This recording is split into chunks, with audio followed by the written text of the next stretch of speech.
Fate. The Lexus RX. Why settle for a copy when you can own the original? See your Lexus dealer.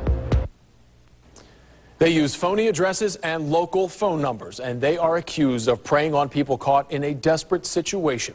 Tonight, an Action News I-Team investigation reveals locksmiths who use what consumer advocates call the old bait and switch. And we catch them doing it with our undercover cameras. I-Team investigator Jackie Callaway discovered there's really nothing in place to stop these companies from taking advantage of you.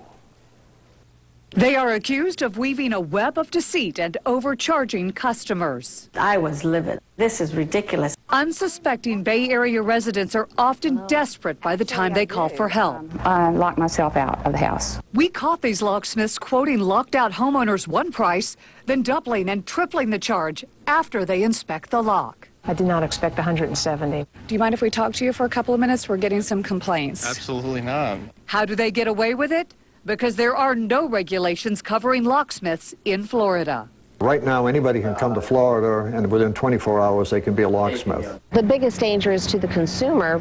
The lock actually locked itself from the inside. Carmela Salerno's experience sparked our investigation. Well, I thought it would be faster for me to just call somebody from local. This Sun City Center resident locked herself out of her utility room, then turned to the phone book for someone local. Locks and locksmiths. Locks and Locksmiths list a Sun City Center address and phone number. I was quoted $35 and $25 an hour. Carmela insists the dispatcher quoted her $60, but then the man who showed up charged $150. He says, what do you think, I'm going to come out here for $60? I said, well, that's what I was quoted. I'm going to see if there's a locksmith here. Turns out there is no Locks and Locksmiths as listed on Club Manor Drive. The company appears to have at least 5 alternate names and bogus addresses in Sun City Center alone. And the yellow pages is saying this is a locksmith business. There's never been anyone here like that. And all 6 numbers appear to lead to the same out-of-state dispatch center. They didn't understand I was in Sun City, and they said, now you're near Palm City? And I said, I don't even know where Palm City is. Sun City residents C.P. Karmarski and Andrea Peterson agreed to let us set up undercover cameras in their homes. It's $29.95 just for the service fee?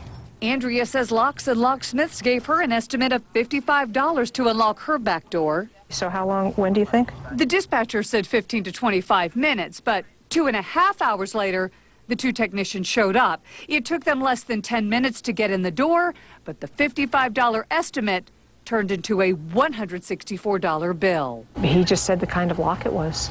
The texts leave Andrea with an invoice without a company name or address. What is your fee to get me in? Then Andrea calls 2 different locksmiths. $50. Okay, that sounds cool. In both cases, the technicians show up in under an hour, unlock her door within minutes, and charge what they quoted, between $50 and $60. $20 service charge, and then like $25 to unlock it. One of the same technicians from Locks and Locksmiths' visit to Andrea unlocked CP's back door in a matter of minutes, but the $45 quote increased to a $125 charge. He said typically a $25 door would be something that was a real cheap lock.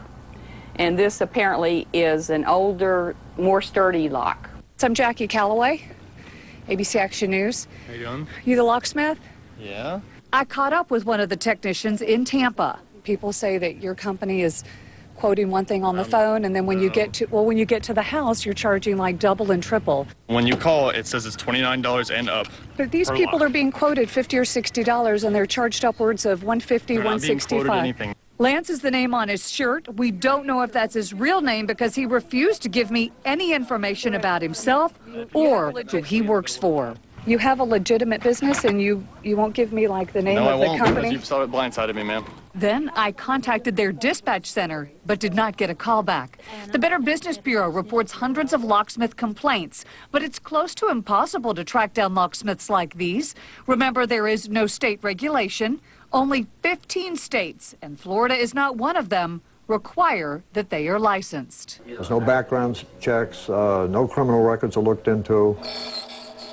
Pat Sheehan, president of the West Coast Locksmith Association, is among those who supports legislation that would require licenses for locksmiths. So that the state would have some authority to come in, to step in when particularly our senior citizens have been abused. For 3 straight years, lawmakers have tried and failed to push through legislation that would require licensing, background checks, and training for locksmiths. More legislation is expected to be introduced next year. So how do you find a locksmith you can trust? Well, we can help you. Just go to our website. That's abcactionnews.com/iTeam. Jackie Callaway,